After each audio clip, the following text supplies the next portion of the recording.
राधे राधे। आप सभी का स्वागत है दोस्तों। आज की बहुत ही सुंदर कथा इंद्र जी महाराज की अमृतवाणी में सुने।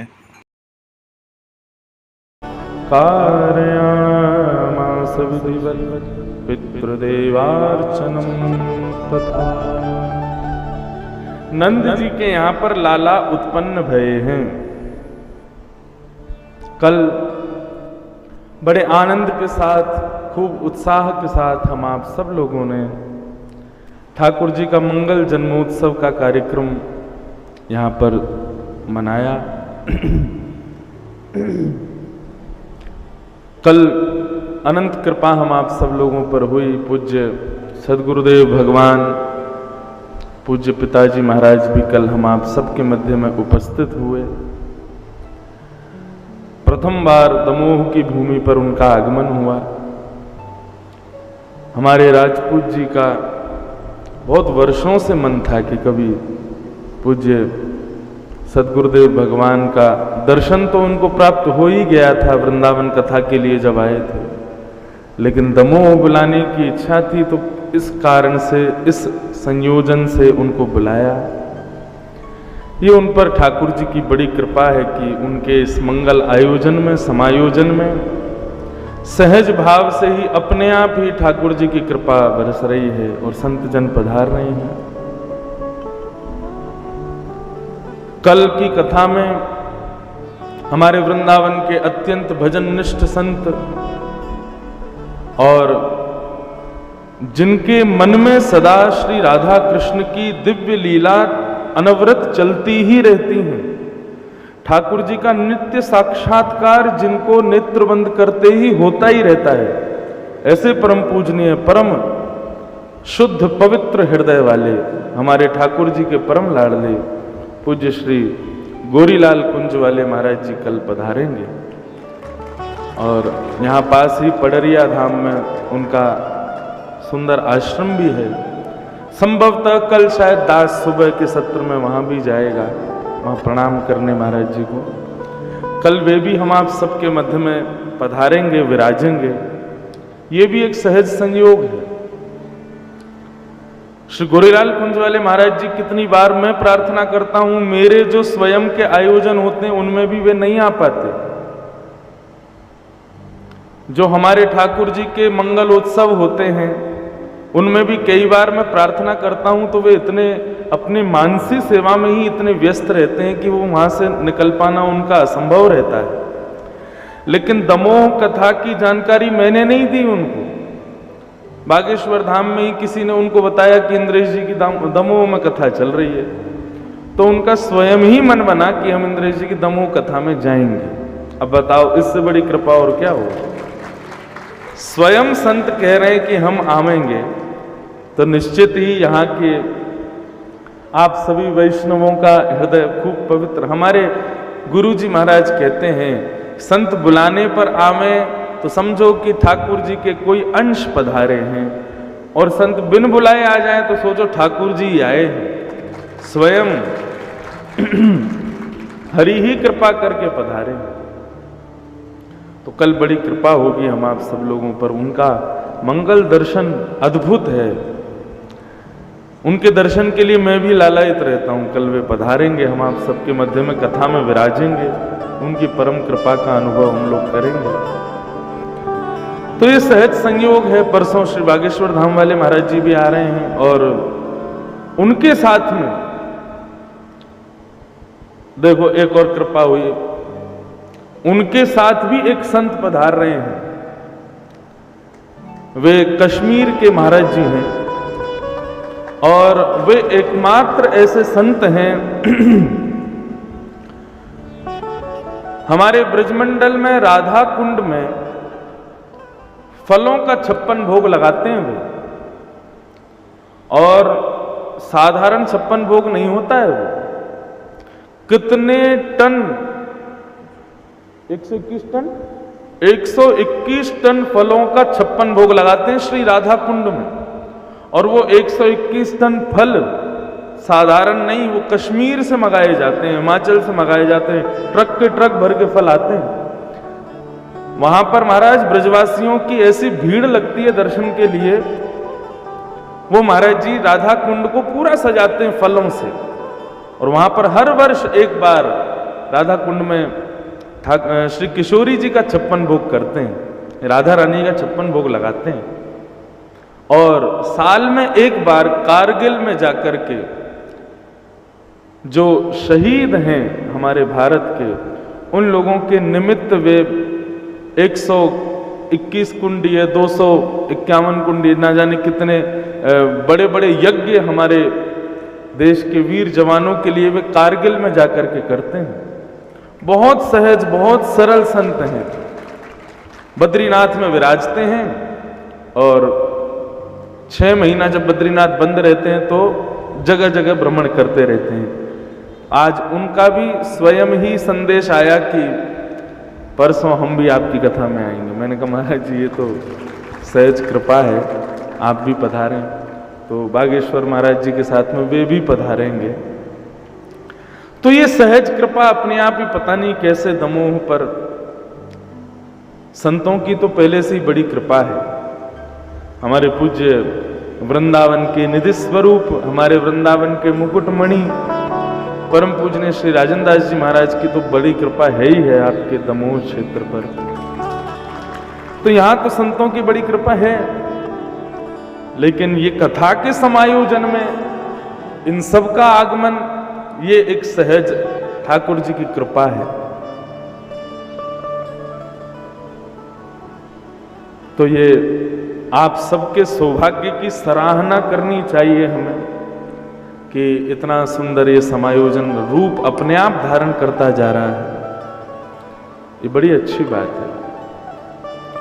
कल ठाकुर जी का मंगल जन्मोत्सव हम आप लोगों ने मनाया। भागवत की सप्ताह कथा में 3 दिन बाद ही क्यों जन्मोत्सव होता है? 4 दिन क्यों लगते हैं ठाकुर जी के जन्म होने में? पहले दिन ही क्यों जन्मोत्सव नहीं हो पाता?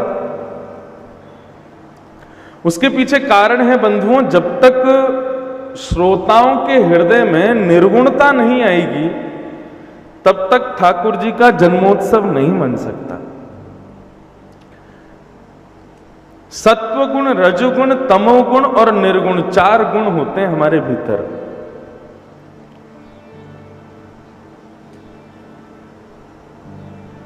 तमोगुण किसे कहते हैं?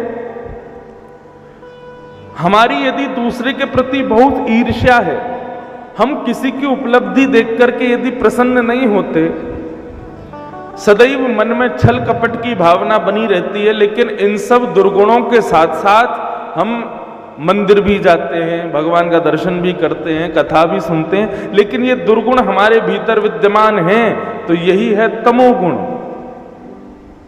भगवान को ये तमोगुण वाले प्रिय नहीं है।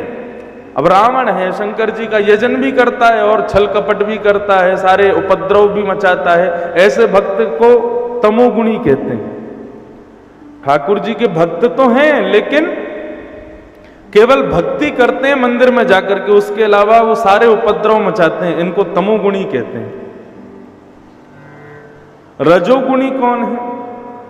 रजोगुणी जिनकी सदा सर्वदा निष्ठा लगी रहती है, हम कैसे कितना सारा धन कमा लें,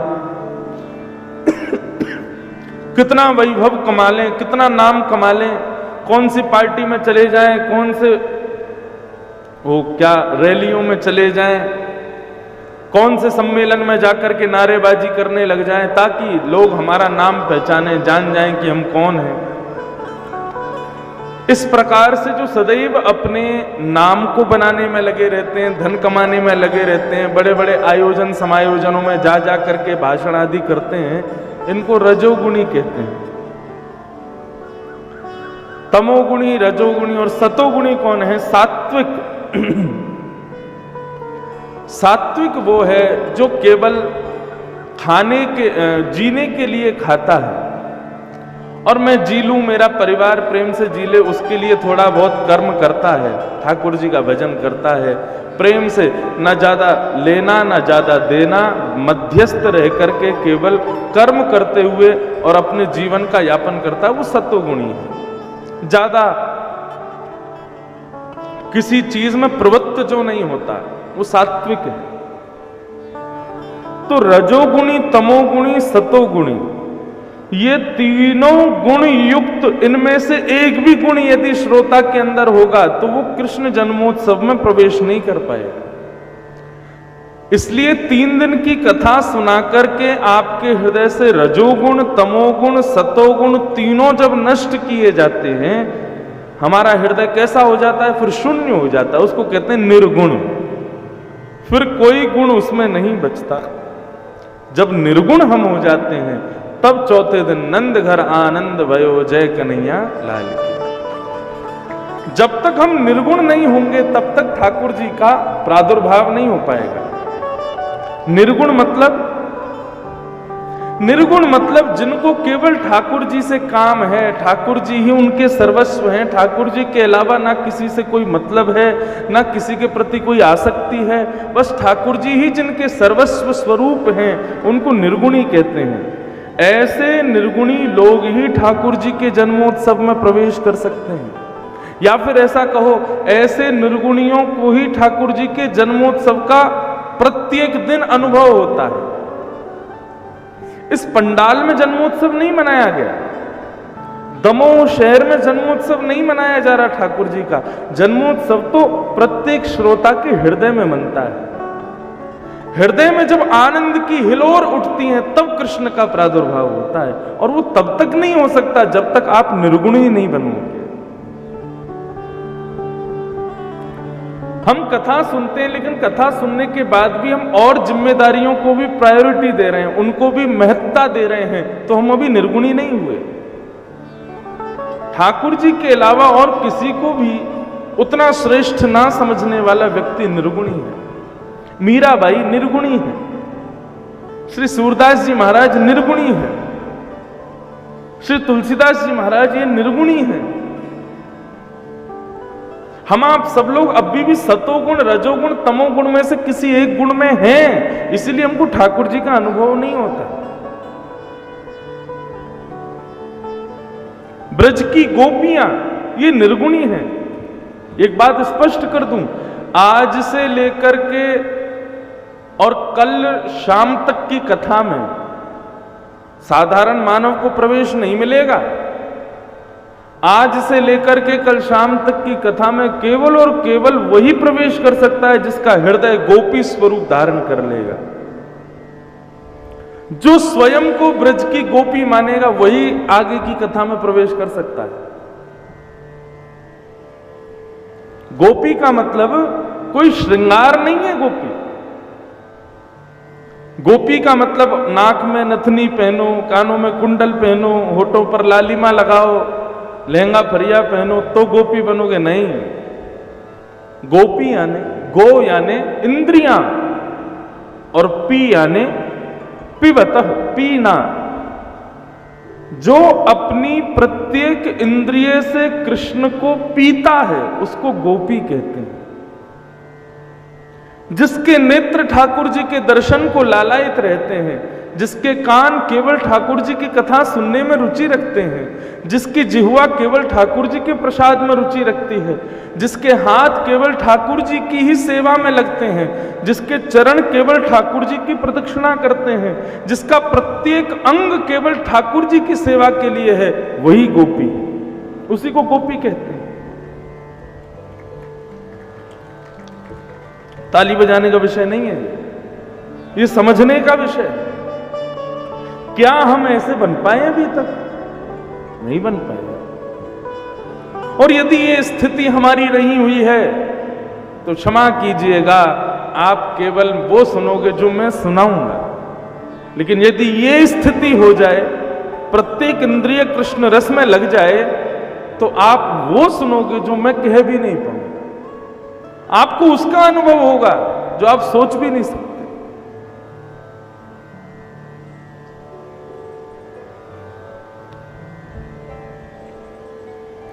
अपने आप को, आपके मध्य प्रदेश में सबसे ज्यादा मंदिर किन के हैं? शंकर जी के खूब बड़े बड़े स्थान हैं, महाकालेश्वर, ओमकारेश्वर, जटाशंकर। ये शंकर भगवान भी जब वृंदावन जाते हैं ना तो इनको भी प्रवेश नहीं मिलता है। क्यों? बोले वृंदावन में तो तभी प्रवेश कर पाओगे जब गोपी बनोगे। तो ये शिव भी जब वृंदावन जाते हैं तो वहां पर भी गोपेश्वर बन करके बैठे हैं, नाक में नथनी पहन करके और सुंदर गोपियों जैसा श्रृंगार करके विराज रहे हैं। लेकिन फिर कहूंगा श्रृंगार गोपी नहीं है, गोपी मतलब जिसकी प्रत्येक इंद्रिय कृष्ण को चाहवे वो गोपी है। जब देवादिदेव गोपी बनकर के वृंदावन में जाते हैं तो हम लोग तो साधारण मानव हैं, हम मानव बिना गोपी बने कैसे वृंदावन पहुंच सकते हैं?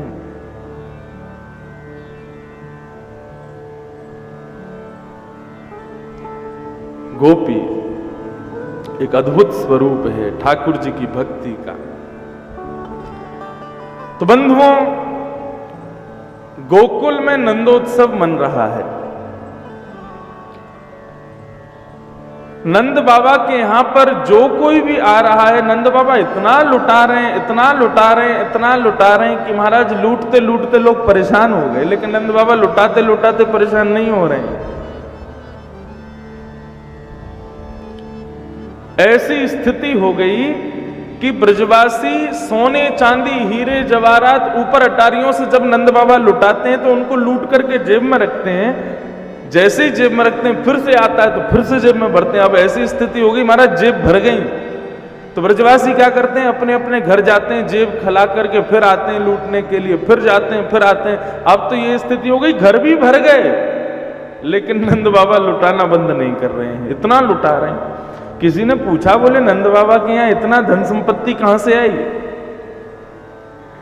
बोले जैसे ही ठाकुर जी का प्रादुर्भाव नंद बाबा के यहां पर हुआ तो लक्ष्मी ने आकर के नंद बाबा के तय खाने भर दिए और आकर के स्वयं लक्ष्मी विराजमान हो गई।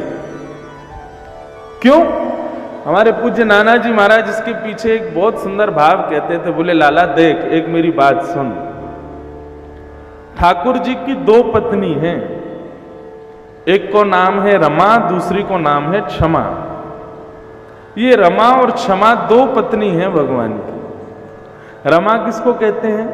लक्ष्मी को रमा कहते हैं। और क्षमा किसको कहते हैं? पृथ्वी को क्षमा कहते हैं। सबको क्षमा करती है। कोई कितना भी मोटा बन करके इस पर कूदे, पृथ्वी उसको भी क्षमा करती है। कोई कितनी भी गंदगी करे, पृथ्वी उसको भी क्षमा करती है। कोई कितना भी गड्ढा करे, सबको क्षमा करती है, इसलिए इसका नाम क्षमा है पृथ्वी का। ये भगवान की दूसरी पटरानी है। तो भगवान इन दोनों पटरानियों को सुख देते हैं। जब अपनी लीला पूरी करके चले जाते हैं तो रमा के साथ में रहते हैं, और जब लीला करने के लिए अवतार धारण करते हैं तो क्षमा के साथ रहते हैं। इस बार जब ठाकुर जी कृष्ण स्वरूप धारण करके आए तो लक्ष्मी जी के अंदर मन में ईर्ष्या प्रकट हो गई। कैसी ईर्ष्या प्रकट हुई? इतने सुंदर गोपाल जी, इतने सुंदर ठाकुर जी, वृंदावन में पादुका नहीं पहनी ठाकुर जी ने। आज की कथा में वर्णन आएगा, ठाकुर जी जितने दिन ब्रज में रहे उन्होंने पैरों में पादुका नहीं पहनी। और यदि प्रत्यक्ष प्रमाण देखना है तो मैंने तो अभी तक दर्शन किया नहीं, लेकिन आपके पन्ना में श्री युगल किशोर जी विराज रहे हैं, दर्शन करने आना, दर्शन करके आना, पैरों में देखना कुछ है, चप्पल जूते कुछ पहने? नहीं पहने। एक व्यक्ति कह रहा था मेरे से, महाराज कि ठाकुर जी ने ब्रज के साथ बहुत बड़ा अन्याय किया। मैंने कहा क्या अन्याय किया? बोले सोने की नगरी दे दी गुजरात को, गीता का ज्ञान दे दिया हरियाणा को, महाभारत का युद्ध के विजेता दे दिए इंद्रप्रस्थ को। वृंदावन को क्या दिया? वृंदावन को कुछ भी नहीं दिया। केवल 11 वर्ष 56 दिन रह करके ठाकुर जी वियोग दे करके गए वृंदावन को, और कुछ नहीं दिया। मैंने कहा वृंदावन को जो दिया वो पूरी दुनिया में किसी को नहीं दिया। क्यों? बहुत सारी बातें हैं, लेकिन एक सुन लो, ठाकुर जी जितने दिन ब्रज में रहे उन्होंने पैरों में पदत्राण धारण नहीं किए। वे अपने अनावृत निरावृत चरणों से विचरण करते हैं पूरे वृंदावन की भूमि पर। ठाकुर जी ने अपने स्वच्छंद चरणों का स्पर्श प्रदान किया हमारे ब्रजमंडल को, और किसी को नहीं दिया। द्वारिका दर्शन करने आप जाओ, तो वहां पर ठाकुर जी के चरणों में देखो क्या सोने की जूती पहन करके रहते हैं। दक्षिण में आप ठाकुर जी का दर्शन करने जाओ, शेष शैया पर लेटे हैं, शेष नाग पर लेटे हुए, पैर धरते ही नहीं नीचे। वैकुंठ में ठाकुर जी रहते हैं तो सोते हैं तो शेष नाग पर, और जब कहीं जाना होता है तो गरुण जी खड़े होते हैं सीधे शेष नाग से गरुण जी पर, पैर नीचे रखते कहां हैं। ये चरणों का निरावृत स्पर्श तो श्री कन्हैया ने हमारी वृंदावन को प्रदान किया। तो क्षमा के मन, रमा के मन में, लक्ष्मी के मन में यह भाव आया, ठाकुर जी के इतने सुंदर चरण कमलों का स्पर्श इस भूमि को प्राप्त होगा, क्षमा को प्राप्त होगा। इस ईर्ष्या की वजह से लक्ष्मी ने आकर के नंद बाबा के तहखाने भर दिए। भैया वो रस्सी इसीलिए लगाई ताकि आगे नहीं आवे, वहीं रख दीजिए सामग्री।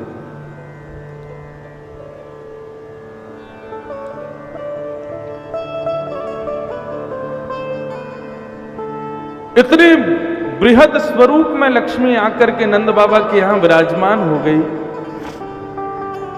कि नंद बाबा लुटाते जा रहे हैं, ब्रजवासी लूटते जा रहे हैं। जब तक क्षमता थी तब तक ब्रजवासियों ने लूटा, लेकिन उसके बाद क्या हुआ, नंद बाबा अब लुटा रहे हैं तो स्थिति ये हो गई कि ब्रजवासी लूट नहीं रहे।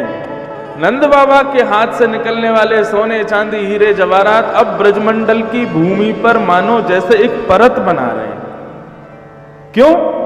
लक्ष्मी स्वयं को ब्रजमंडल की भूमि पर लिटा रही है, स्वयं को व्यवस्थित कर रही है, ताकि कल को जब ठाकुर जी घुटमुन चलना शुरू करेंगे, अपने पैरों से चलना शुरू करेंगे, तो जो स्पर्श इस क्षमा को मिलना चाहिए वो स्पर्श मुझे प्राप्त होगा, वो इसको प्राप्त ना हो।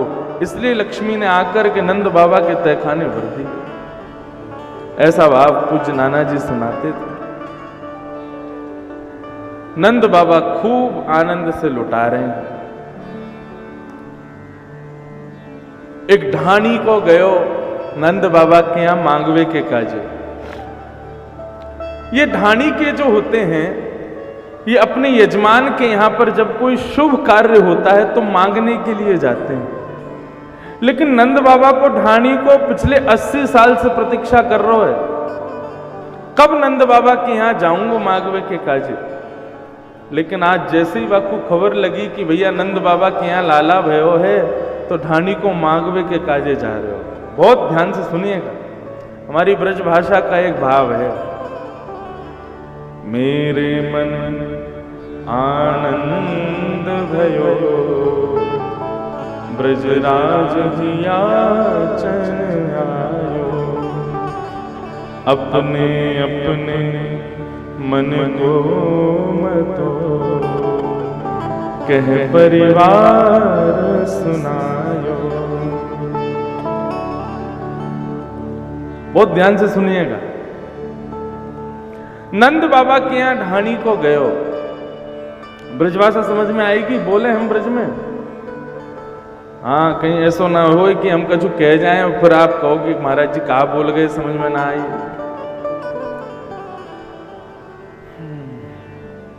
ब्रज भाषा में सुनो आज की कथा।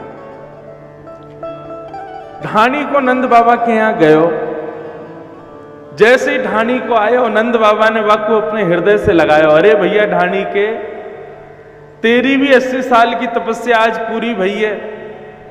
80 साल से तू प्रतीक्षा कर रहे हो कि मैं कब जाऊंगा नंद बाबा के यहां, कब जाकर के मांगूंगो, तो को कभी अवसर नहीं मिलो।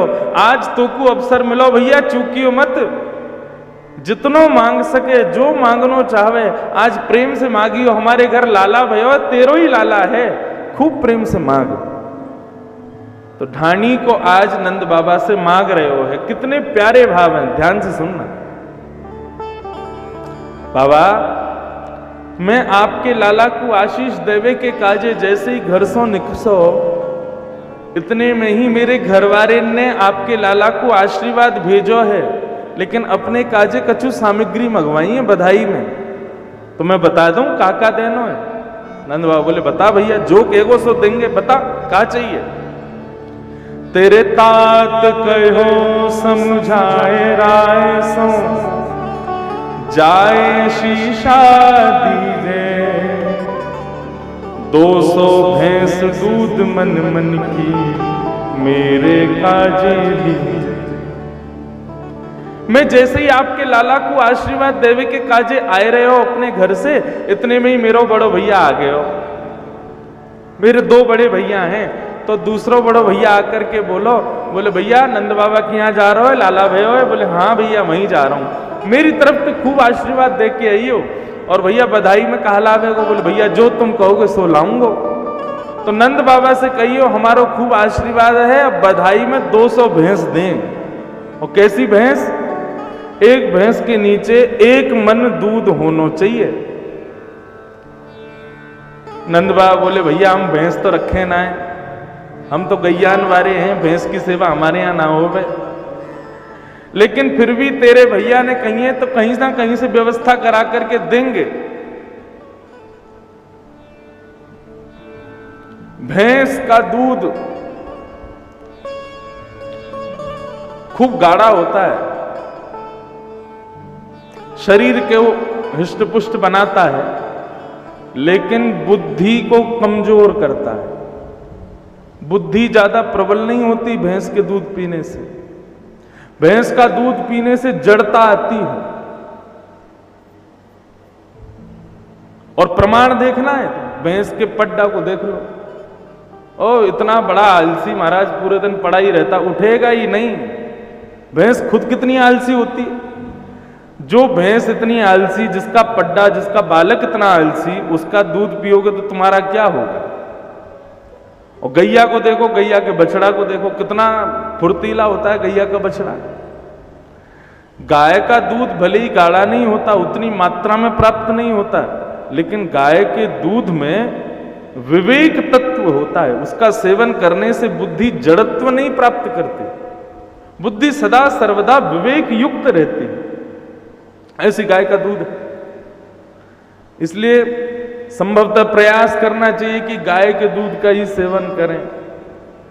लेकिन आज ना तो भैंस बची है ना गाय, लोग दुकान से खरीदते हैं पॉलिथीन वाला दूध, उसमें ना जाने बकरी का भी होता है, भैंस का भी होता है, गैया का भी होता है, और जो भी दूध देने वाले हैं उनका भी होता है। किन किन का दूध हम सेवन करते हैं, उसी वजह से हमारी बुद्धि, हमारा मन, हमारे विचार, हमारे सब कुछ खराब। जैसा खाओ अन्न वैसा होवे मन, और जैसा होवे मन वैसे होवे विचार, जैसे होवे विचार वैसी होवे क्रिया, और जैसी होवे क्रिया वैसी होवे गति। सब कुछ बिगड़ जाता है हमारा सेवन करने से। लेकिन नंद बाबा बोले भैया तेरे भैया ने भैंस मांगी है, 200 भैंस देंगे, और बता और तो को क्या चाहिए? बोले मैं अपने दूसरे भैया की बात सुन के आने लगो, इतने में ही मेरा पहलो भैया कहा बोलो। बोले अरे भैया या की बात सुन के जा रहा हो, नहीं कि मेरी भी सुन के जा। तापा छे आछे समुझाए तिनके जेठे भैया, वाके काजे दीजो बाबा, सुबह 700 गैया। एक भैया ने 200 भैंस मांगी और दूसरे भैया ने भी आपके लाला को खूब आशीर्वाद दे के कही भैया मेरे काजे 700 भैंस लेके आई हो, 700 गैया लेके आई हो। 700 गैया 200 भैंस, इतना तो अभी तक मांग हो चुकी। नंद बाबा बोले हाँ भैया गैया तो हम देंगे, हमारे यहाँ 9 लाख गायें हैं। नंद बाबा के यहाँ 9 लाख गायें थी। बोले 700 गैया देंगे भैया, तू और बता और तू को क्या चाहिए? दोनों भैया की बातन ने सुन के मैं जैसे ही आगे आने लगो, इतने में ही मेरे 2 बेटा हो रहे हैं। तो एक बेटा मेरे पास आयो, बोले पिताजी कहाँ जा रहे हो? बोले नंद बाबा के लाला भयो आशीर्वाद देवे जा रहे हैं। तो बोले मेरे काजे कहला होगा? बोले बता तू को कहला है? तो माने भी अपने आशीर्वाद के रूप में बधाई मांगी है। कहा मेरो बेटा बड़ो सुखदाई, तैसे ही ताके साथी, वाके काजे दीजो बाबा, मत मत मदा तो हाथी। मेरे बेटा ने आपके लाला को आशीष भेजो है। वो अपने यार दोस्तन के संग बहुत घूमे फिरे, तो वाने मुझसे कही है कि बधाई में हमारे काजे हाथी लेके आई हूं ताकि अपने सखान को वहां पे बिठा के घूम में जाऊंगो। नंद बाबा बोले अरे देंगे, हाथी देंगे, और बताओ और क्या चाहिए। बोले बड़े बेटा की बात सुन के आने लगो, इतने में ही छोटो बेटा आ गए हो। और वाने कहा मांगो है, छोटो सुत चंचल अति मेरो, लाड चाव को जोड़ा, वाके काजे दीजो बाबा, 10 है राशि घोड़ा। बड़े बेटा ने हाथी मांगो, छोटे बेटा ने 10 हैरासी घोड़ा मांगे। नंद बाबा बोले भैया तेरो लाला हमारो लाला है, तेरे बेटा हमारे बेटा है, अरे देंगे, हाथी देंगे, घोड़ा देंगे, गैया देंगे, भैंस देंगे, और बता और क्या चाहिए। हम बार कोई होता अब तक तो भगा दिया होता, बोले बस है गई, बहुत लिस्ट मांग रहे हो भैया। लेकिन नंद बाबा का हृदय देखो, ऐसे एक नहीं अनेक आए मांगने के लिए। नंद बाबा सबको दे रहे हैं। क्यों दे रहे हैं? तन पवित्र सेवा किए, धन पवित्र कर दान, मन पवित्र हरि भजन सो होत त्रिविध कल्याण। तन नहाने से पवित्र नहीं होता, तन होता है परोपकार करने से, सेवा करने से पवित्र होता है। और धन पवित्र कर दान, धन की पवित्रता होती है दान करने से। और मन पवित्र हरि भजन सो, मन पवित्र होता है हरि भजन करने से। होत त्रिविध कल्याण, 3 कल्याण एक संग हो जाते हैं। नंद बाबा के तीनों कल्याण हो रहे हैं, धन भी पवित्र, मन भी पवित्र, तन भी पवित्र, सब पवित्र हो रहा है। नंद बाबा बोले बाबा भैया देंगे, और बता और क्या चाहिए तो। बोले मैं दोनों बेटान की बात सुन के आने लगो, इतने में बड़े बेटा को ब्याह है गए हो, तो बाकी बहू आ गई और घूंघट करके मोसो मांग रही है कि भैया आप जाके हमारे लाला को आशीर्वाद दियो और मेरे काजे बधाई में कहा लाओगे पिताजी। बोले बता कहा चाहिए। बेटा बधू लाज तज मोसो, घूंघट मुख दे बोली, नख सिख सो गहनो सब ले हो, तीहर से ती चोली। मैं नंद बाबा के लाला को दर्शन करवे जानो चाहूं। मेरी बहू ने आके कही, मैंने की बेटी चल मेरे संग। बोले ऐसे नहीं जाऊंगी, पैर के नख से लेकर के सिख तक का एक एक रत्न चाहिए, एक एक श्रृंगार चाहिए, वो भी स्वर्ण का। और तीहर सेती चोली, बढ़िया पहनवे के वस्त्र चाहिए, वो जब आप ले आओगे उनको पहन के श्रृंगार करके तब जाऊंगी लाला को आशीर्वाद देवे।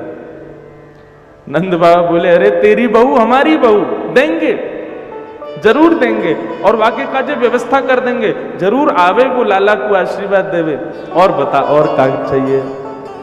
बोले मैं अपनी बहू की बात सुन के आने लगो, 2 भैया है गए, 2 बेटा है गए, 1 बहू है गई, इनकी बात सुन के आने लगो, इतने में ही मेरी बेटी आ गई। और बेटी ने कहा मांगो, बेटी एक लाडली मेरी, चलत आए भई ठाड़ी। और वाने कहा मांगो है। बोले मैं भी दर्शन करवे जाऊंगी लाला को। मैंने की बेटी चल तू मेरे संग चली चल। बोले ऐसे नहीं जाऊंगी तो। सहित कहार पाल की ले हो, सोजो भरियों गाड़ी। सोना चांदी से भरी हुई बैलगाड़ी लेके आना, और एक पालकी में सोने जड़े हुए हों, हीरे जवाहरात जड़े हुए हों, ऐसी पालकी लेके आना। और अकेली पालकी नहीं, 4 आदमी उठाने वाले भी लाना। उस पालकी में बैठ करके जाऊंगी लाला का दर्शन करने के लिए, बाकू आशीर्वाद देने के लिए। नंद बाबा बोले भैया अभी कह दे रहे हैं, अभी तेरी लाली के काजे पालकी बनवा रहे हैं, 4 कार लेके जाएंगे, तेरी लाली को लेके आएंगे, तू तो और बता और क्या चाहिए। नंद बाबा का हृदय देखो। मैं सबकी बात मान के आन लगो, 2 भैया, 2 बेटा, 1 बहू, 1 बेटी, कोई रह गया हो घर को सदस्य। इतने में ही मेरी बिना दांत वाली अम्मा आ गई, मैया। वाने आकर के काम आ गई। नंद बाबा बोले तेरी मैया अभी तक है? 80 साल से तू प्रतीक्षा कर रहा हो, तो या मतलब 90-100 वर्ष को तो होगो। और द्वापर में तो लोगों की उम्र भी बड़ी होती थी। बोले हाँ बस कबू जा सके ऐसी है मेरी मैया। बोले तेरी मैया ने कहा मांगो बता भैया। माता कहो दही धरी आगे, सुन बेटा मेरी सीख, ऐसो दान मांगियो नंद सो, हम बहुरे न मांगे भीख।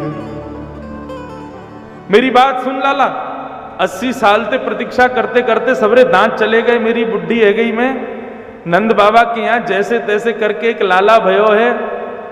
अब जाकर के नंद बाबा सो ऐसो दान मांग के आइयो कि जीवन में कभी कोई के आगे हाथ नहीं फैलाने पड़े, इतनो दान लेके आइयो। नंद बाबा बोले अरे भैया तेरी मैया मेरी मैया, खूब दूंगो, जो कहेगो सो दूंगो, तू तो बस मांग तो जा। अभी कोई रह गए हो का? घर में एक भी सदस्य रह नहीं जाए, तू मांग भैया। और ढाणी को टेढ़ी सी नजर करके बोलो सब तो है गए, अब कौन रह गए? बोले एक कोई रह तो गए। कौन रह गए हो? बोले तेरी बहू रह गई है अभी, तेरे भैया ने मांग लियो, बेटा ने मांग लियो, तेरी बहू ने मांग लियो, तेरी बेटी ने मांग लियो, तेरी मैया ने मांग लियो, तेरी पत्नी तो अभी रह गई है। ढाणी को बोलो मैं सबकी बात मान करके आन लगो, इतनी में ही कहा भयो। तब बोली मेरी घरवारी, नीके नीके जइयो,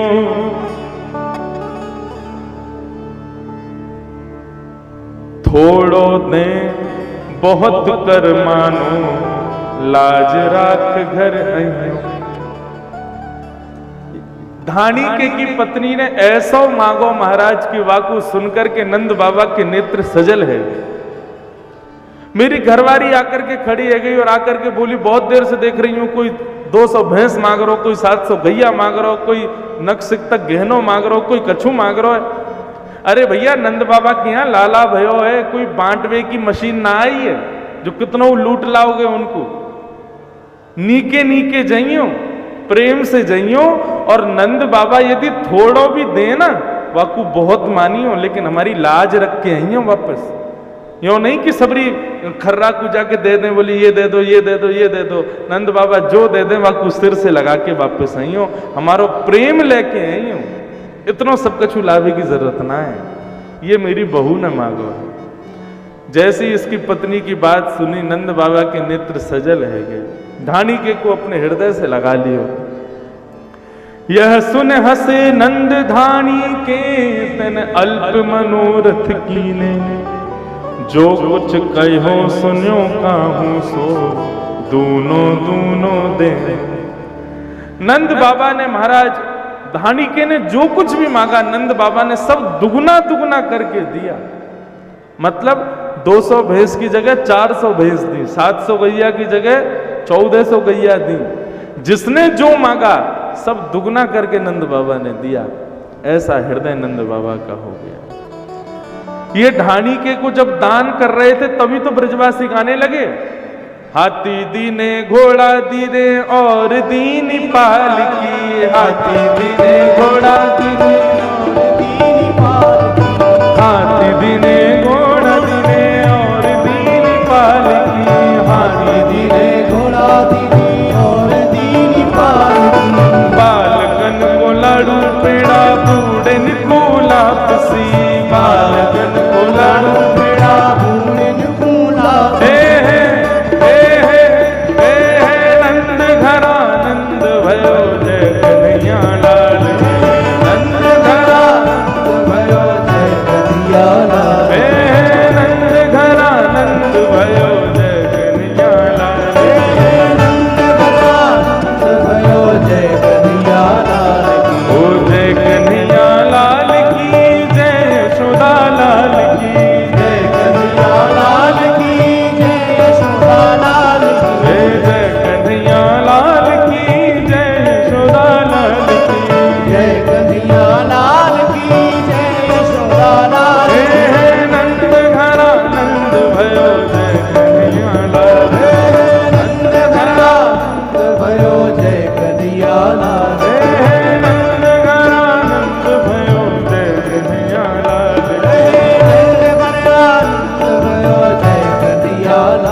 जियो श्याम लाला, जियो श्याम लाला, पीली तेरी पगड़ी रंग काला। ओ जियो लाला, जियो श्याम लाला, पीली तेरी पगड़ी रंग काला।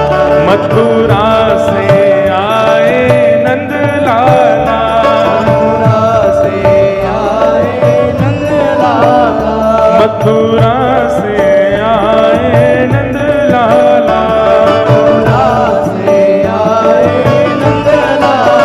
ब्रज की गोपियों से पड़ गया पाला, ब्रज की गोपियों से पड़ गया पाला, ब्रज की गोपियों से पड़ गया पाला। ब्रज की गोपियों से पड़ गया पाला। ओ जियो जियो जियो श्याम लाला, जियो श्याम लाला, पीली तेरी पगड़ी रंग काला। जियो श्याम लाला, जियो श्याम लाला, पीली तेरी पगड़ी रंग काला। आप लोग ये मत सोचना कि कल उत्सव हो गया अब क्यों कर रहे हैं महाराज जी।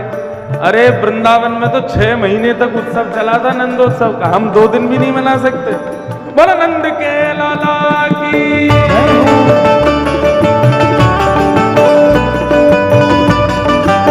करताल बजा के गाओ भाव से।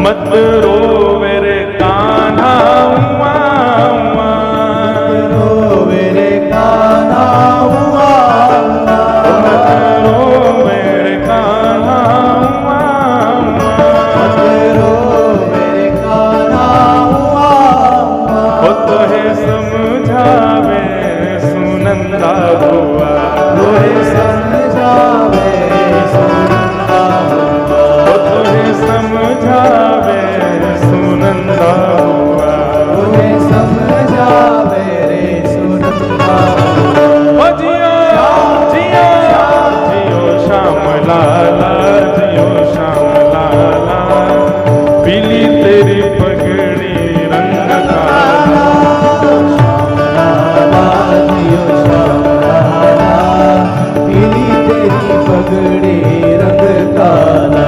ओ खीर जलेबी पूड़ी लड्डू हुआ, खीर जलेबी पूड़ी लड्डू हुआ, ओ खीर जलेबी पूड़ी लड्डू हुआ। खीर जलेबी पूड़ी लड्डू हुआ।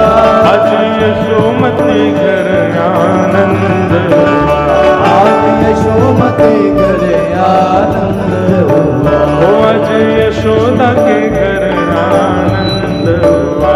आज यशोदा के घर आनंद हुआ। ओ जियो जियो जियो जियो जियो श्याम लाला, जियो श्याम लाला, पीली तेरी पगड़ी रंग काला।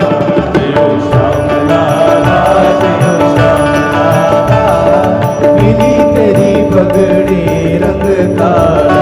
हे नंद घरा नंद भयो, कन्हैया लाल की, हे नंद घरा नंद भयो, कन्हैया लाल की, हे नंद घरा नंद भयो, कन्हैया लाल हे की, नंद घरा नंद भयो, कन्हैया लाल हे की, नंद घरा नंद भयो, कन्हैया लाल हे की, नंद घरा नंद भयो, कन्हैया लाल हे की, नंद घरा नंद भयो, कन्हैया लाल की, हे नंद घरा नंद भयो।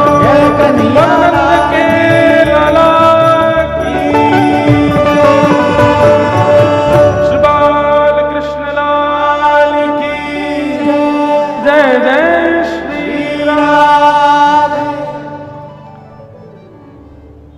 आज बर्फी सी ब्रजनार बनी, आज बर्फी सी ब्रजनार बनी। वृंदावन का स्वरूप कैसा है? ठाकुर जी को प्रादुर्भाव भयो है, लाल जी पधारे हैं, तो गोकुल की स्थिति कैसी है? आज बर्फी सी ब्रजनार बनी, गुंजिया से गीत और गूंजा से ग्वाला, पेड़ा से प्यारे बने बलदेव जी, रस खीर सिरोहिणी रूप रसाला। नंद महीप बने नमकीन, गोकुल गोप सब गरम मसाला। जायो यशोदा जलेबी सी रानी ने, आज रबड़ी सी रात में लड़ुआ सोलाला। जायो यशोदा जलेबी सी रानी ने, आज रबड़ी सी रात में लड़ुआ सोलाला। ठाकुर जी को प्रादुर्भाव। यहां कंस ने राक्षसों से महाराज मीटिंग की और राक्षसों से कहा कि मेरे शत्रु कृष्ण ने ब्रजमंडल में कहीं जन्म ले लिया है, खोजो उसको। तभी राक्षसों की टोली में एक राक्षसी पूतना, उसने कहा कि महाराज ये कार्य मुझको दीजिए, मैं आपके शत्रु कृष्ण को ढूंढ करके उसका वध कर दूंगी। कंस बोले आप कैसे करोगे? बोले 10 दिन के अंदर जितने बालकों ने जन्म लिया सबके घर में जाऊंगी, अपने स्तन से दूध पिलाऊंगी, स्तन पर विष लगा करके जाऊंगी, जैसे ही बालक विष को पिएंगे मर जाएंगे। 10 दिन के अंदर ब्रजमंडल में जितने बालकों ने जन्म लिया उन्हीं बालकों के मध्य में आपका शत्रु कृष्ण भी मारा जाएगा। ये कार्य आप मुझे दीजिए। मंत्र शक्ति से पूतना ने अपने स्वरूप को बहुत सुंदर बना लिया। महाराज इतना सुंदर बना लिया कि उसको देख करके सब मोहित हो गए पूतना पर। पूतना अब घर घर में जाती है। अब हम लोगों का ऐसा स्वभाव है, मानवीय स्वभाव है कि सुंदर वस्त्र किसी ने पहने हो, देखने में थोड़ा कोई सुंदर हो, उस पर हमारा विश्वास बहुत जल्दी हो जाता है। ये मानवीय स्वभाव है। हम उसके अंतःकरण को परख नहीं पाते, हम उसके भीतरीय हृदय को देख नहीं पाते, केवल बाह्य आवरण को देख करके उस पर विश्वास कर लेते हैं। लेकिन कई बार सुंदर स्वरूप, सुंदर वस्त्रों के पीछे पूतना बैठी होती है, उसको हम पहचान नहीं पाते।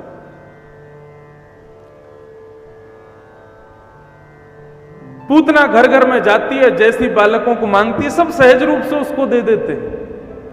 पूतना खिलाते खिलाते चुपके से अपने पयोधर को बालकों के मुख में देती है और जैसे ही बालक उसके पयोधर का पान करते हैं, विष पीते ही उनकी मृत्यु हो जाती है। पूतना वहां से चली जाती बच्चे को सुला के। ऐसे ही क्रम करते हुए पूतना पहुंची गोकुल। अब जैसे ही गोकुल में पहुंची महाराज, नंद घनानंद भयो जय कन्हैया लाल की अबीर गुलाल उड़ाए जा रहे हैं, सब आनंद उत्सव मना रहे थे। पूतना जैसे ही गोकुल में पहुंची तो वर्णन आता है, पूतना के नूपुरों की ध्वनि को सुन करके गोप ग्वाल जो नंदोत्सव मना रहे थे, वो उसके नूपुरों की झनकार को सुनकर के पीछे मुड़ करके देखते हैं और जैसे ही देखते हैं तो देखते रह जाते हैं। इतनी सुंदर, भूल जाते हैं ठाकुर जी का उत्सव मनाना। सब पूतना की रूप माधुरी में मोहित हो गए, इतनी सुंदर लग रही है। जो देखता है वही लट्टू हो जाता है उस पर। गजगामिनी चाल के साथ सबके हृदय से ठाकुर जी के भजन कीर्तन उत्सव को नष्ट करती हुई पूतना गोकुल में जा रही है। ठाकुर जी की कथा में, ठाकुर जी के दर्शन में, ठाकुर जी के भजन में यदि कोई विक्षेप कर रहा है तो वो विक्षेप ही पूतना है, चाहे वो कोई भी हो।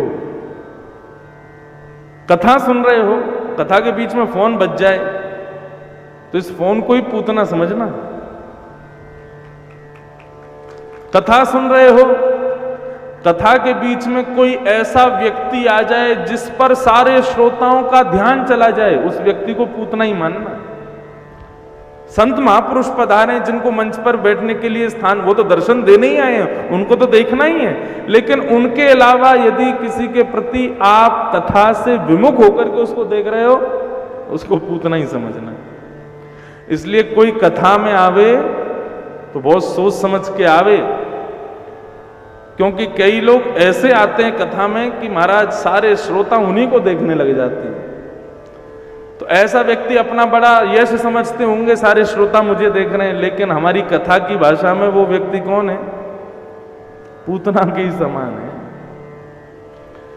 ठाकुर जी की कथा कीर्तन वार्ता में यदि कोई विक्षेप डाल रहा है तो वो कौन है?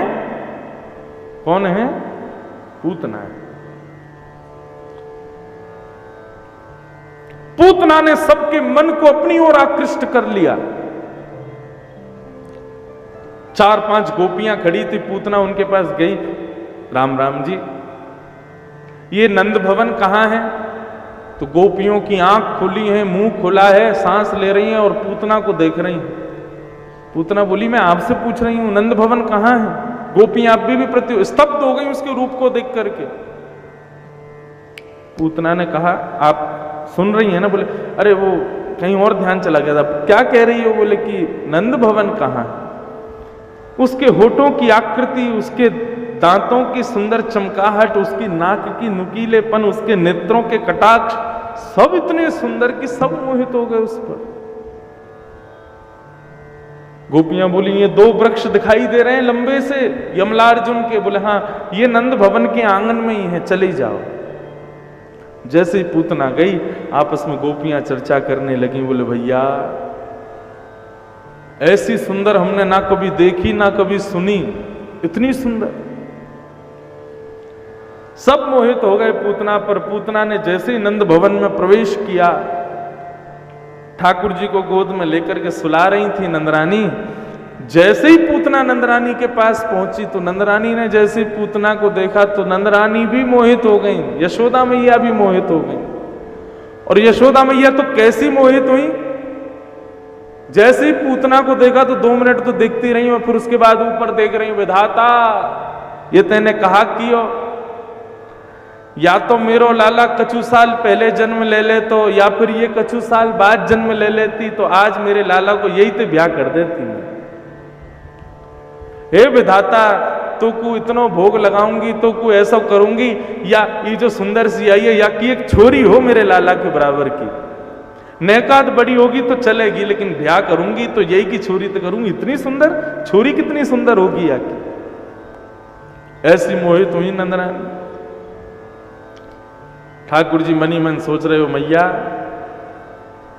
इतनी रूप माधुरी पर मोहित रह रही हो, बाकी तुम्हारी लाला विष पिलावे आई है, अभी देखियो कहा होगा। ठाकुर जी अभी केवल 7 दिन के हैं। छठ पूजा के बाद में आई थी, जो बालक 6 दिन के होते हैं उनकी पूजा होती है, उसके बाद में पूतना का आगमन हुआ है। जैसे ही पूतना आई, नंदरानी ने बिठाया, आओ बहन, कहां से आई हो? अरे मैं पास के गांव से आई हूं, अपने घर से ज्यादा बाहर ना जाऊं। नंदरानी बोली, हाँ मैंने कभी आपको देखो नहीं। मिश्रा जी मेरे पति हैं, वो तो दर्शन कर गए, वो तो आशीर्वाद दे गए, मैंने सोची मैं भी आ जाऊं, तो आज मैं लाला को आशीर्वाद दे भी आई हूं। मैंने सुनी बड़ो प्यारो लाला भयो आपको, ने दिखाई हो। नंदरानी ने जैसे ही अपनो लाला पूतना की गोद में दियो, तो ठाकुर जी पूतना की गोद में जाते ही ठाकुर जी नन्हे से ठाकुर जी ने अपने हाथों से अपने आंख बंद कर ली। मतलब जिसकी रूप माधुरी पर, जिसके स्वरूप माधुरी पर, जिसके वस्त्र आवरणों पर, जिसके स्वरूप की आकृति पर संसार मोहित हो रहा था, उसको ठाकुर जी ने नेत्रबंद, केवल नेत्रबंद नहीं किए, पलक नहीं झपकाई, हाथों से भी दबा लिया, बोले बिल्कुल ही नहीं देखा उसकी ओर। भगवान कहते हैं ये रूप का सौंदर्य संसार को मोहित कर सकता है, लेकिन मुझे मोहित नहीं कर सकता। मैं रूप माधुरी पर, मैं चाल माधुरी पर, आपके वस्त्रावरणों पर, आपके स्वरूप की सौंदर्यता पर आप यदि सोचो कि हम इससे कभी ठाकुर जी को, भगवान को मना लें, तो भगवान इससे कभी रीझने वाले नहीं। भगवान नहीं मोहित हुए उस पर, नेत्रों से, अपने हाथों से अपने नेत्रों को ढक लिया। इतने में ही कुछ सखियां आ गई, यशोदा मैया आप बाहर चलो, कछु गोपी आपसे मिलने आई है, न कछु बात करनी है, न बाहर आ जाओ। तो यशोदा मैया वहां से चली गई और पूतना भगवान को खिला रही है। ठाकुर जी ने नेत्रबंद क्यों किए, इसके पीछे संतों ने कई भाव बताए। आप कहोगे कि पूतना राक्षसी भगवान को मारने आई है, इस भावना को सोच करके भगवान ने नेत्रबंद कर लिए। तो बंधुओं, भगवान को मारने तो आगे तृणावर्त भी आएगा, सक्टासुर भी आएगा, कंस भी भगवान को मारना चाहता, रावण भी मारना चाहता है, इतने सारे राक्षस भगवान को मारना चाहते हैं, लेकिन किसी को देख के भगवान ने आंख बंद नहीं की। पूतना को ही देख के क्यों की? इसके पीछे सबसे बड़ा कारण यह है कि पूतना राक्षसी है, पूतना कुरूपिणी है, पूतना सुंदर नहीं है। लेकिन आज ठाकुर जी के सन्मुख अपने रूप को बदल करके आई है, इसलिए भगवान उसको नहीं देख रहे। समझ रहे हैं कुछ बात? भगवान कह रहे हैं कि मेरे सन्मुख आओ तो तुम जैसे हो वैसे आओ, ज्यादा अपने आप को बनावटी बना करके मत लाओ। यदि तुम स्वयं को बनावटी बना करके लाओगे, जैसे हो वैसे नहीं आओगे, तो मेरे लिए तुम पूतना के समान हो, मैं तुमको देखूंगा नहीं, आंख बंद कर लूंगा। मेरा तात्पर्य माताएं, बहनें या भाई लोग श्रृंगार से ना लें। भगवान श्रृंगार के लिए नहीं कह रहे यहाँ पे कि आप मंदिर जाओ तो श्रृंगार करके मत जाओ, सज धज के मत जाओ, बढ़िया बन के मत जाओ, बुरे से चले जाओ, ऐसा नहीं। यहां श्रृंगार रूप का श्रृंगार विशेषता नहीं रखता, हृदय का श्रृंगार। अपने अंतःकरण को कैसे बना करके जाना है ठाकुर जी के सामने? बोले जैसा है वैसा लेकर के जाना है, उसको बदल करके नहीं जाना, उस पर आवरण चढ़ा करके नहीं जाना है। मैं एक कथाकार हूं, ये एक प्रकार से मेरे ऊपर एक आवरण है। जब भी मैं ठाकुर जी का दर्शन करने के लिए जाऊं तो मैं कथाकार हूं, इस आवरण को उतार करके जाऊं तो ठाकुर जी मुझे देखेंगे। मैं एक नेता हूं, मैं एक वकील हूं, मैं एक जज हूं, मैं ये हूं, मैं वो हूं, ये सब आवरण धारण करके ठाकुर जी के सन्मुख नहीं जाना। ठाकुर जी के सन्मुख तो तुम जैसे हो वैसे जाओ। अरे छोटा सा बालक पहली बार स्कूल पढ़ने के लिए जाता है, पहली बार, तो उसकी माँ उसको तैयार करती है, उसको सजाती है, उसके बाल काटती है, उसके गले में थर्मस लटका देती है, पीछे बस्ता टांग देती है, उसके जूते पॉलिश करके पहना देती है। छोटा सा पहली बार स्कूल जा रहा है पढ़ने, उसको स्कूल वैन में बिठा देती है। 2 घंटे के लिए जाता है बालक पहली बार स्कूल। छोटे छोटे बालक कितनी देर के, 1.5-2 घंटे के लिए जाते हैं बस। लेकिन 2 घंटे बाद भी जब वो लौट करके आता है, उसके बाल बिखरे मिलते हैं, उसके पैरों में, जूतों में खूब सारी धूल मिट्टी लगी होती है, धूप के कारण गाल लाल पड़ जाते हैं। तो जैसे ही वो वैन से उतरता है तो मैया उसको दौड़ के गले लगा लेती है। एक दिन 2 घंटे के लिए गया हुआ बालक भी अपनी मां को बदला सा लगता है कि कमजोर हो गया एक ही दिन में। मां अपने पुत्र के स्वरूप को बदला हुआ देखना उसको प्रिय नहीं है। वो चाहती है कि मेरा पुत्र जैसा मेरे पास से गया लौट के आवे तो वैसा ही आवे। ऐसे ही बंधुओं, ठाकुर जी भी हम मानवों से जब मिलते हैं, उनकी भी यही इच्छा रहती है कि मैंने जैसा तुमको पृथ्वी पर भेजा तुम वैसे मेरे सामने आओ, अपने रूप को बदल करके मेरे सामने मत आओ।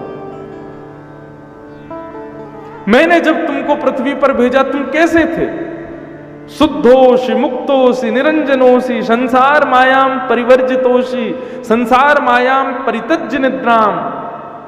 हमारा जब जन्म होता है हम कैसे होते हैं? अत्यंत शुद्ध, मुक्त, हमको नहीं पता कौन हमारी माँ कौन पिता।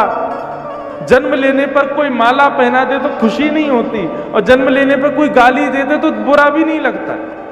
हम मुक्त हैं, संसार की माया से परे होते हैं। तो जैसा हम जन्म लेते समय होते हैं, मतलब ठाकुर जी के पास से जब हम पृथ्वी पर आते तो कैसे होते? बिल्कुल शुद्ध, बिल्कुल मुक्त, बिल्कुल निरंजन। कोई भी गोद में ले लो, कोई भी कुछ भी कह लो, कैसा भी कर दो, किसी की प्रशंसा से ना ज्यादा खुशी होती, किसी के अपमान से ना ज्यादा दुख होता। ठीक वैसे ही बन करके ठाकुर जी के सन्मुख जाओ तो ठाकुर जी तुमको देखेंगे, नहीं तो नहीं देखेंगे। पूतना को भगवान ने नहीं देखा। पूतना ने जैसी अपना पयोधर भगवान के मुखमंडल में दिया, भगवान ने पहले तो उसके पयोधर पर लगे हुए विष को पिया, उसके दुग्ध को पिया, उसके पुण्यों को पिया, पापों को पिया, शरीर के रस तत्वों को पिया, और सबको पीते हुए अंत में प्राणै समम रोष समन्वितो पिबत। महाराज पीते पीते घट गई घट, ठाकुर जी तो पीते ही जा रहे हैं उसके पयोधर को, और पीते पीते पीते पीते पीते ठाकुर जी ने जैसे ही उसके प्राण पिए, प्राण पीते ही महाराज पूतना को घबराहट होने लगी। उसका जो सौंदर्य था रूप का, वो कुरूप होने लगा। बड़े बड़े दांत निकल करके बाहर आ गए, विशाल नेत्र, काली कलूटी और विशाल काय रूप उसका प्रकट हो गया। जो वास्तविकता थी वही प्रकट हो गई। मानव कितना भी सुंदर बन जाए, लेकिन मृत्यु शैया पर लेटा हुआ मानव कभी सुंदर नहीं लगता। अर्थी पर लेटा हुआ व्यक्ति कभी सुंदर नहीं लगता, वो उसकी वास्तविकता है। वो कितना भी सुंदर बन के रहा हो, लेकिन जब ठाकुर जी प्राण हरण करते हैं तो वो अपनी वास्तविक रूप में आ जाता है। संसार को भगवान दिखा देते हैं, देख लो इसके रूप पर इतने मोहित हो रहे थे, आज इसका रूप देख लो कैसा हो गया। सूरदास जी महाराज कहते हैं,